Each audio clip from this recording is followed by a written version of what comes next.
Bonjour à tous et bienvenue sur la chaîne NeuroXtrain. Aujourd'hui, nous allons plonger dans un sujet crucial pour les athlètes, les douleurs du bas du dos. Si vous êtes passionné de sport ou si vous pratiquez une activité physique régulière, cette vidéo est faite pour vous.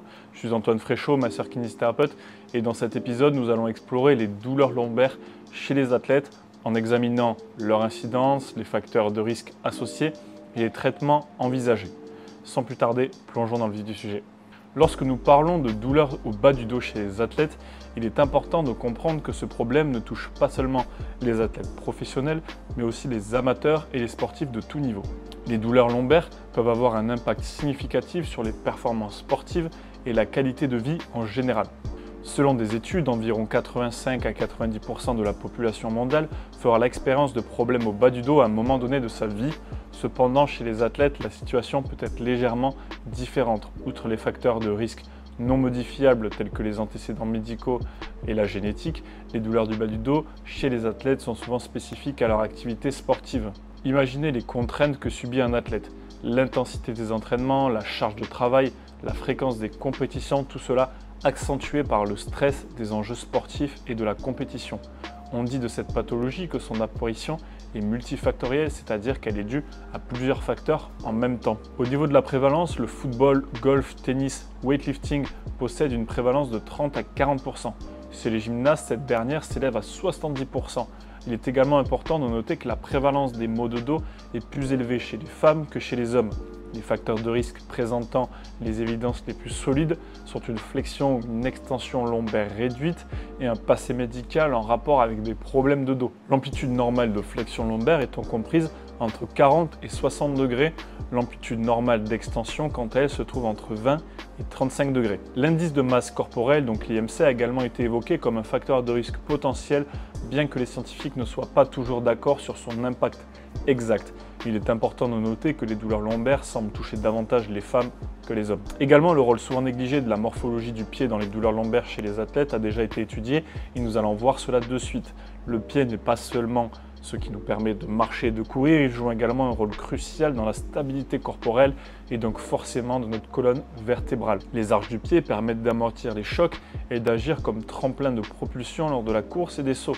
Une arche médiale qui s'effondre peut entraîner une hyperpronation du pied, plus communément appelée pied plat, ce qui se poursuit par une rotation interne du tibia qui peut générer au fur et à mesure des mouvements répétés, un stress conséquent jusqu'au niveau lombaire. En effet, cela peut engendrer à terme des instabilités au niveau de l'articulation sacro-iliaque et de la colonne vertébrale. Afin de corriger cet effondrement, un renforcement du gros orteil pourrait s'avérer utile d'un point de vue anatomique. En effet, une tonicité des muscles intrinsèques du pied, notamment les muscles courts fléchisseurs du gros orteil, permettent d'assurer une stabilité de la cheville, mais également une résistance à la pronation excessive du pied. Le muscle long fléchisseur du gros orteil, quant à lui, est extrinsèque, c'est-à-dire que son origine n'est pas au niveau du pied, il s'y insère via son tendon. Il participe également à assurer la tonicité et la structure de l'arche médiale. Travailler les muscles intrinsèques et extrinsèques serait donc la combinaison optimale afin d'assurer la stabilité de la cheville et d'éviter une hyperpronation du pied. Passons maintenant aux approches concrètes pour prévenir et traiter les douleurs lombaires chez les athlètes. Si vous faites face à des douleurs au bas du dos, ne vous inquiétez pas, il existe des solutions efficaces. Ici, nous allons rester sur la partie théorique. Si vous souhaitez une partie plus pratique avec des exemples d'exercices expliqués, je vous renvoie vers la vidéo que j'ai faite sur les douleurs sacro-iliaques qui apparaît là juste en haut ou même dans la description. Afin de tirer les plus grands bénéfices du traitement, ce dernier doit être réalisé dans un contexte spécifique au sport afin de reproduire les demandes placées sur l'athlète. Au niveau de la kinésithérapie, la stratégie la plus efficace est l'exercice. D'autres méthodes permettant d'affecter positivement la douleur sont la chaleur superficielle et les manipulations vertébrales ainsi que le massage.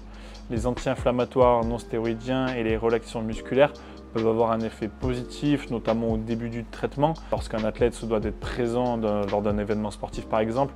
Cependant, ces derniers possèdent également des effets secondaires non négligeables qui se doivent d'être évalués. Afin de prévenir de potentielles récidives ou prochaines blessures, le retour au sport devait être réalisé lorsque l'athlète a retrouvé toute son amplitude par rapport à celle de base et au moins 80% de sa force initiale avant blessure. Il existe beaucoup d'exercices afin de prévenir ou traiter les problèmes de dos, tels que par exemple, je vais vous afficher à l'écran, la planche frontale latérale, le reverse wood chop avec élastique, poulie ou même avec ballon, ou même également le windshield whipper.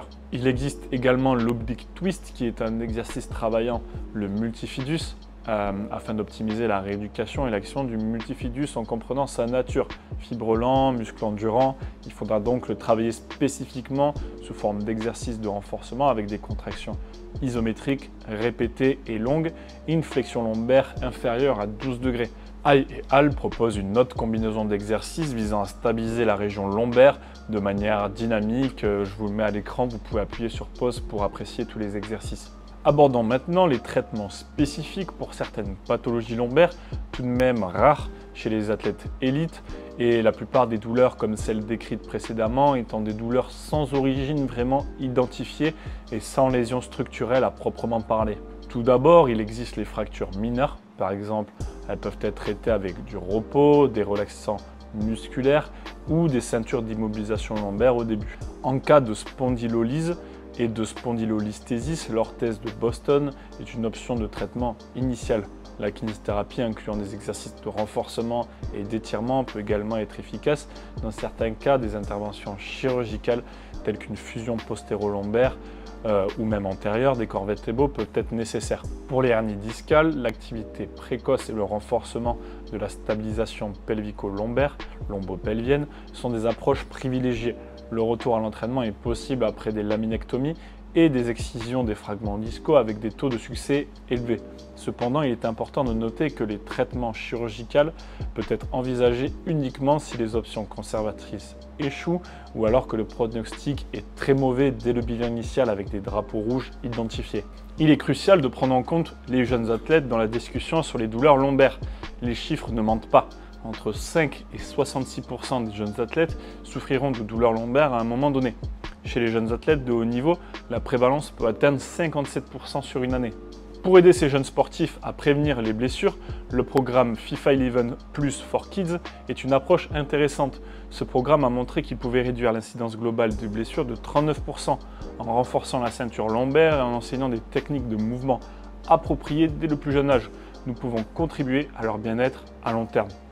Je vous mets l'image, mais n'hésitez pas à taper directement FIFA 11 Plus for Kids pour le trouver sur internet d'une meilleure qualité. Et voilà, nous arrivons à la fin de cette exploration approfondie des douleurs du bas du dos chez les athlètes. J'espère que cette vidéo vous a fourni des informations précieuses et des stratégies utiles pour prévenir et traiter ces douleurs. N'oubliez jamais que votre dos est un élément essentiel de votre corps, que vous soyez un athlète professionnel ou un passionné de sport. Écoutez votre corps, prenez soin de lui et ne négligez pas les signes d'inconfort. N'oubliez pas que cette vidéo est à but informatif et ne remplace pas l'avis d'un professionnel de santé. Si vous souffrez de douleurs du bas du dos, il est impératif de consulter un professionnel de santé pour obtenir un avis médical. Si vous avez trouvé cette vidéo utile et instructive, n'hésitez pas à laisser un like et à partager vos pensées dans la section commentaires ci-dessous.